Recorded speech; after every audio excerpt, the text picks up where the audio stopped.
Wow, Trump had a Black History event, right? Isn't that something? I didn't think that was allowed. Everyone told me, the Democrats told me that Trump canceled Black History.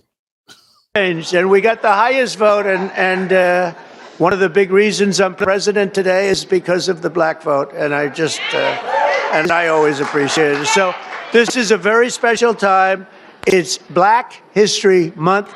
We love you all. We're going to work with you. We're going to make America greater than ever before. We're going to do it together, and I want to thank you all for being here. It's an incredible honor. If Trump canceled Black History, why do you have a Black History event at the White House? Sounds like someone's not being totally honest. The last administration tried to reduce all of American history to a single year, 1619, but under our administration, we honor the indispensable role Black Americans have always played in the immortal cause of another date, 1776. We like 1776. Either Trump's not being honest and forgot like Joe Biden, or maybe the Democratic Party has been putting out a certain version of, In the very first skirmish of the Revolutionary War at Lexington Green, an enslaved black man named Prince Estabrook, you know Prince Estabrook? Yeah. Answered history's call and fought as the Minutemen alongside the other patriots of the very small Massachusetts town. Couldn't protect itself, but they did a good job. Prince was wounded in the early morning battle, becoming not only the first African-American soldier to fight in the Revolution, but among the very first Americans to spill their blood. One of the first in the nation to spill blood in that very, very tough time. Soon Estabrook joined the Continental Army and ultimately won his own freedom along with that of his fellow Americans. His legacy will endure, and we're very proud to honor him today. It's a very important day in our country, and we honor him. First person to spill blood happened to be Tim Estabrook. Today, I'm pleased to announce that we will be including the statue of Prince Estabrook in our new National Garden of American Heroes. We're going to be doing a Garden of American Heroes. And now that I think of it, I must tell you, sadly, most of them, I guess all of them are not with us any longer.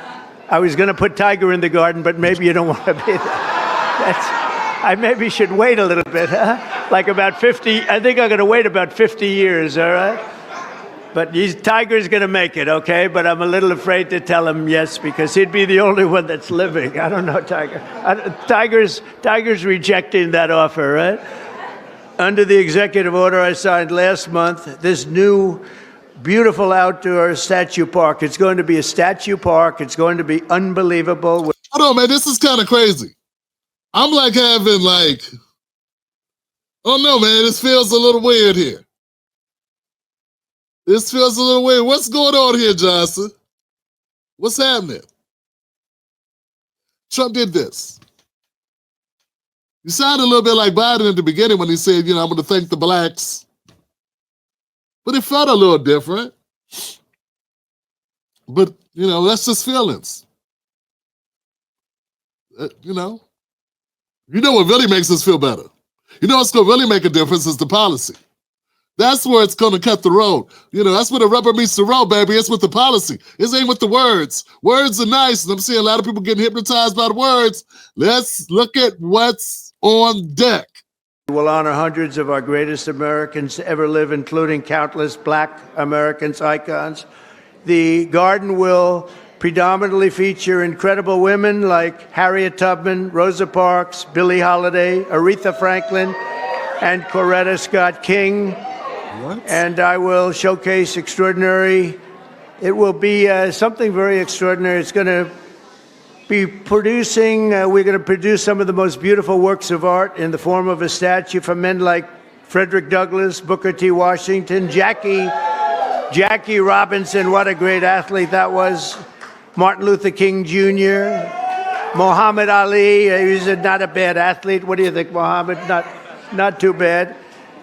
And the late Kobe Bryant. People love Kobe Bryant. And we're going to save Tiger Woods for another time. That's all that I can. I'm sorry. During Black History Month, we pay tribute to these heroes and to so many others, but not simply because they're black heroes, but also because they are truly American heroes who inspire all of us, very much so. Okay, give it up for that, give it up for that, okay. I don't know, Johnson. I don't know how I feel about this one. All right, let's take it back. Let's go here. Let's go. Let's have a conversation. First of all, calm down, black people. Calm down. I know it feels interestingly different because they have, how can I say this? I know that there has been such a stigma put on Donald Trump that he was such a racist when he does things or says things that are basically normal things. Normal, kind of respectable, decent things, he gets extra points. Because when they say you are Hitler, and you're not Hitler, and you're not coming across as Hitler, makes you go, see, I wasn't a fool. He's not Hitler. Or see, he's not David Duke. See, he's not a Nazi. Wow, didn't know. I thought he hated black people. So there are some people that are talking, there are people that I've heard, as I was prepping for the show, will be very critical of black people who are happy to hear this. But those people, they don't really have much of an emotional intelligence, or how can I say? They don't know how to look at people as people or look at people's feelings and weigh those into the equation. You know, and I'm not naming any names, but there are people that are very vocal about this. Look, it's only natural for people that have been dealing with other people harassing them for years, probably online, because they thought Donald Trump was a better candidate or whatever, to feel somewhat vindicated that he's turning out not to be anywhere as bad as people were saying it was. It's only natural to appreciate that. Nothing wrong with that. There were people that appreciated things from Joe Biden when he didn't do shit. He didn't say shit. Very interesting. He didn't do much. There were people on the Democratic side that were jumping out the building, calling him a great man. I had people sit on my very show, entertainers, producers, writers, politicians, praise Joe Biden with no basis for praising him. So from a humanistic standpoint, I understand why people will feel this way. But here's the truth, as I see it. There was once a commercial, was a little white man on a little boat, he was a fisherman. And he used to do this thing, and he used to go, you're going to have to do better than that. You're going to have to do better than that. And that's what I'm saying. Trump's going to have to do better than that. Okay, I know you may feel good about it, but that ain't enough. I don't want you just to feel good. I want you to live good. I want you to do good. I want you to be good. I want us to be good. And we can't be good. We can't get better. We can't progress if all it takes is some nice words. And then we just fall down, and all fall in line and stop standing on our principles. We must stand on our principles no matter who it is. Now, I wish people had this stand on principle shit when they were dealing with the Democrats. But we're supposed to set a standard. We're supposed to pave the way. You are one of the innovators.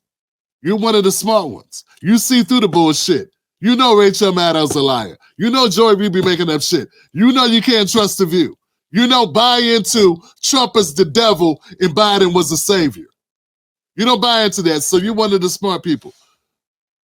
But if you really want to go for the gold, please tell me you do.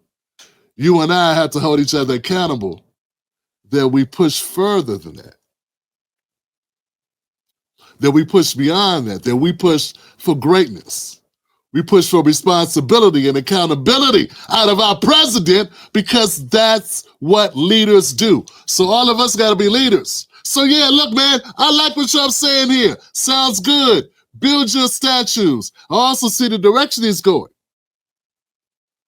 He's like, we're Americans, man. Let's embrace the American The fact that we're all here, we're all Americans. Let's make that be it. He said it's not just that they're black, but it's that they're Americans. And I see where he's going with that. Are we going to have America treat us like Americans? Or are they going to continue to treat us like second and third class citizens? That's the question. And that's what we got to fight for. That's what we got to make sure we stand on business on this issue. Because that's the reality of it. Now, I love this clip though. I love the clip for a lot of reasons. One of the reasons why I love it is because somebody said this, and I got a comment on it. They said this guy sounds like he's being woke. It sounds like he's being woke. It's Black History Month. He's talking about everybody he mentioned being a statue, except for Kobe Bryant, was somehow attached to civil rights. And then it hit. Because see, I got these people that have been, there are people that have been getting all their money through the Democratic Party. They are Democratic Party animals. They are not about healing black people. They're not black. They say they're about black people getting on their feet and black people getting reparations, or black people finally, ending the subjugation, right? And us being like Americans and everybody gets treated well, and we're no longer second, third class citizens. We're no longer letting migrants come into the country and step over us while we stay stuck to the bottom of the country we built for free against our will. But they are not about breaking from the Democratic Party. What I mean by that is this. They tell me woke meant black. But if you're saying everybody on that list that he mentioned for the statue in this forest of American heroes, if all of those people were attached to social justice and you call that woke, it sounds like woke means social justice, not just black. Doesn't it? Yeah, because it does. And it always did. But there are people. See, there was more than one qualifier to being woke. They've called white people woke. White people could be woke if they're social justice people. People that think, they're thinking on another level. They're put these pieces together and talking about equality and equity and this and that and that. Those people are woke, right? Okay. I've been pushing back on this, and I lost some people that I thought was friends over this. Because they're so infected with everything being black versus white. And I get it because I grew up here too. But I gotta say, Johnson, if Trump's heroes, whatever this is going to be, the heroes force, the hero statues and statues of American heroes, if a lot of the black people that are going to be in this are woke, but some are not going to be woke, then it's not a woke forest. Just because it has some black people in it. Kobe Bryant and Tiger Woods, I know he joked about Tiger. Tiger ain't really been on no social justice. I hope people get my point. This is not just about black people. It's about America. And that's their version of America. The problem is, before we can truly be American, we got to get the same treatment as Americans. We should not be operating from such a deficit. You cannot take one group of people, give them a floor, give them a pathway to the middle class, and not give that to another group of people and then say, ha, we're all American now. That ain't how it works. And that's not fair. And that's where the whole conversation starts all over again. Don't get me wrong. I saw the brothers and the sisters at the Trump event, and they look very happy. They look just about as happy as black people that I see at the White House when Obama was there. I didn't see that many people there when Biden was there. It's just weird that I see a room full of black people influences with Trump. Anyway, it's neither here nor there. I'm reporting on it. It's important news. I think it matters. But at the end of the day, unless you're going to put some tangibles on it, unless we're going to put some policy behind it, unless we're going to say we got a goal, we're going to achieve this goal, this is what we want to do, there isn't much to say about it other than, okay, sounds good. Next. And I don't mean to be cold, but we got to say next. What's next? Then what you going to do? Because life doesn't begin and start with us. Life begins and starts with your family name. It begins and starts. We are extensions of our parents. And if your parents weren't allowed to own property, if your great-great-grandparents were not allowed to really accrue wealth, then you're at a disadvantage. If someone intentionally kept your family from being all it could be, how could they in turn send that money, pass it down to you? How could they pass property down to you if they were property? Or if there were Jim Crow laws that restricted them from owning property where they can make the most money? How could that ever be right? How could that ever be fair? How could that ever be justice? And if America wants to be a just country, how could it ever be American? People that are happy about Trump, they're not sellouts. They're not coons. They're not all these derogatory names. And unless you're going to use those same terms for Biden supporters, unless you're going to call Biden supporters and Kamala supporters and Obama supporters that, you really shouldn't call Trump supporters that. Because at the end of the day, they all report to the same people. Donors, Wall Street, billionaires, special interest group. So yeah,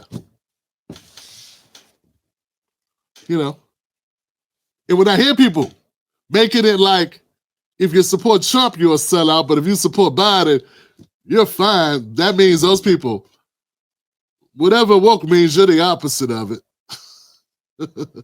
You're delusional because you don't even know what time it was or is with the Democratic Party. That means you're infected, to be honest.